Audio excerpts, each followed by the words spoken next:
Hello guys, ஊருக்கு வந்து 2 நாளுக்கு மேலே ஆகுது. ஹோட்டல்லே தான் வாங்கி சாப்பிட்டுட்டு இருந்தோம்.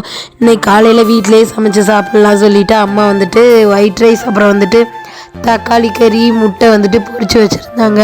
அதெல்லாம் ஒரு பிளேட்டில் வச்சு சாப்பிட்டுட்டு இருந்தோம். சாப்பிடும்போது எனக்கு எங்கள் பாட்டி ஞாபகம் தான் வந்துச்சு. சின்ன வயசில் வந்துட்டு எங்களுக்கு இந்த குழம்பு வச்சு கொடுப்பாங்க. அவங்க கையால் சாப்பிடும்போது அவ்வளோ டேஸ்ட்டாக இருக்கும்.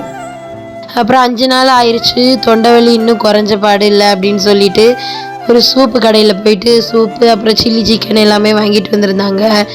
நான், என் பையன், எங்கள் அம்மா, அப்புறம் எங்கள் வீட்டு குட்டீஸ் எல்லாருமே உட்காந்து சூப்பு தான் குடிச்சிட்டு இருந்தோம்.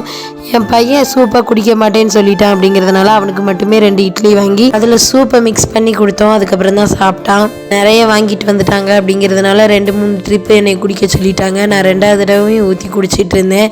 அப்புறம் சில்லி சிக்கன் கொஞ்சம் எடுத்து சூப்பில் உள்ளே போட்டு அப்படியே குடிச்சிட்டு இருந்தோம். செம்ம காரமாக இருந்துச்சு. குட்டீஸ் 2 பேருக்குமே கண்ணிலேருந்து தண்ணியே வந்துடுச்சு. அந்தளவுக்கு காரமாக இருந்துச்சு. அடுத்த வீடியோவில் பார்க்கலாம். Bye guys.